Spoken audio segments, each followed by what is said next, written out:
Hi, I'm Peter Alsop, here with my Songs to Chew podcast, and our song this week is Breath from my Disciples of Perfection album. It ponders a simple question. What do we value as important in our lives? Each new breath we take brings us another opportunity to reflect on our decisions and change our behaviors if we need to, because our lives give us constant feedback about how we're doing. One of our collective behaviors that got my attention years ago is how our human species takes away the means for other species to survive on this shared planet of ours. It was obvious that we don't really need to eat meat to grow up big and strong. I mean, look at cows and elephants. Maybe they accidentally chomp on a random bug or two when they're not paying attention to their vegetarian meals, but it's clear that they don't have to eat other animals to survive. So, being an omnivore, I decided to change my meat-eating behavior and stop eating other animals. I feel better for doing that. I did make one exception. I eat salmon. And here's how that happened. I was a complete vegetarian, but I'd gotten to a point in my life where my joints seemed to feel achy most of the time.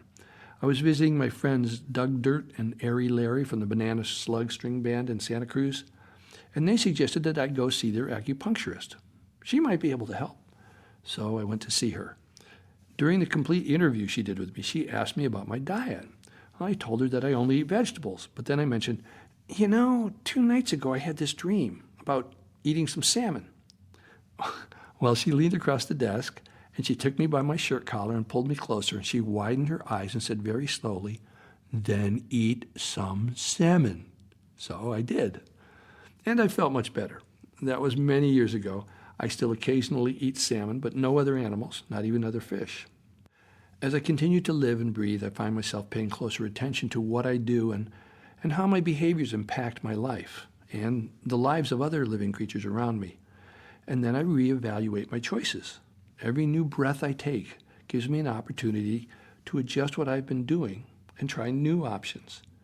Then I can actually choose those behaviors that help me keep my life in balance, rather than other behaviors which seem to throw my life out of kilter. And this goes for all my behaviors, not just my eating habits, but also my social interaction skills with my family, friends, and other acquaintances. Every one of us is connected to all other living, breathing creatures with whom we share the air. I looked it up and discovered that if our air is cut off for 7, 8, or 9 minutes, we will die from lack of oxygen.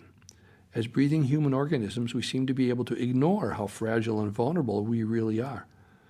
And rather than focus on all the similarities we have with other oxygen-dependent life forms, we tend to amplify the differences between our species. We have a long history of believing the story that God gave us humans dominion over all the animals, rather than the story that we are responsible for the stewardship of this planet and all the lives on it. We've learned to see our Earth as a planet of us's and them's, rather than acknowledging our obvious interdependence and similarities. So to me, our rapid little life on this planet here seems like an adventure school, our own individual special assignment to taking this training class here on Earth, where we learn how to cope with innumerable complicated and difficult situations. We make mistakes, we fall down, we hurt, we get up and try something new. And of course, every new breath is another chance to try, and try we do. And when we learn to pay close attention, we begin to make choices that help us live a more balanced life. And maybe we don't graduate until we investigate why and how we value some lives more than others. Did we learn to follow some formula? Why do we think we need to prioritize one creature's importance over another's? Are we even capable of weighing life's value by any objective method? Or are we stuck with our own selfish personal measurements based on our own need to survive? Does possessing an abundance of resources make some people more worthy of survival than others who have less? What do you think? Here's my song to chew about this from my Disciples of Perfection album, Breath.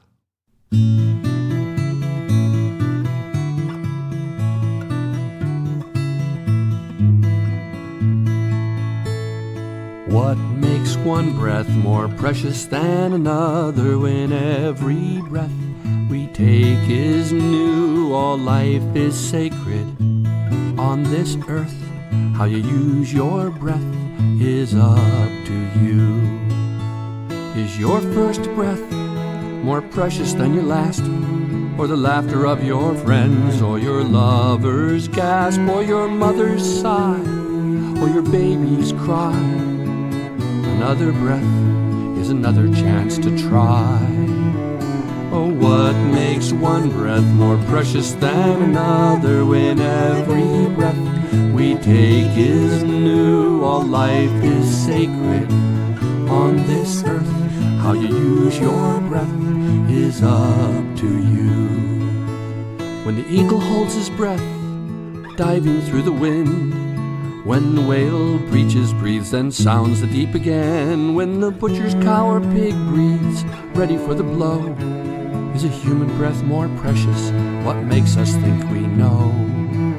Oh, what makes one breath more precious than another when every breath we take is new? All life is sacred on this earth. How you use your breath is up to you.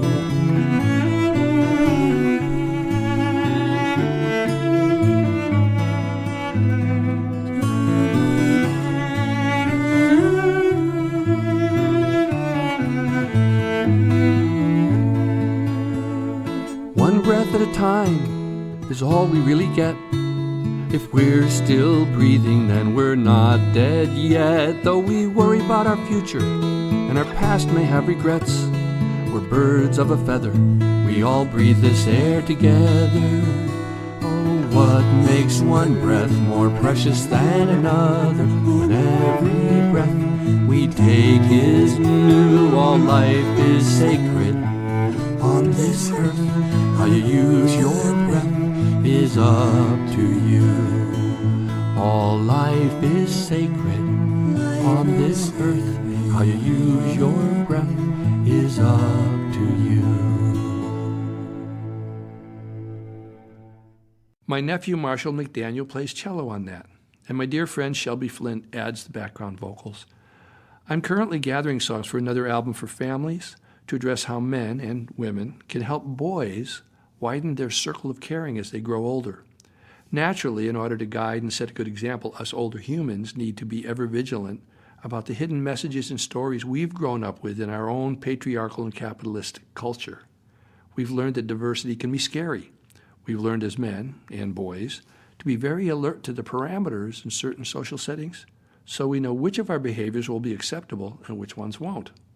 We can only pass on usable skills to our friends, families, classmates, partners, and children that might help them widen their own circles of caring if we know how to do that ourselves. As we get older, most of us learn more about how to love and what that means and why it's important to have that skill set polished up to have a meaningful life and sense of purpose as we go through our lives. So that's it for today. On our next episode, we will chew on another song from my Disciples of Perfection album. If you'd like to follow or subscribe to this podcast, you can do that wherever you get your podcasts. Search for Peter Alsop, or simply go to the link peteralsop, ALSOP, .podbean, BEAN.com, and sign up there. And please feel free to pass this on to any of your friends or family who might appreciate chewing on these songs with us. I'm Peter Alsop. See you next episode. Bye for now.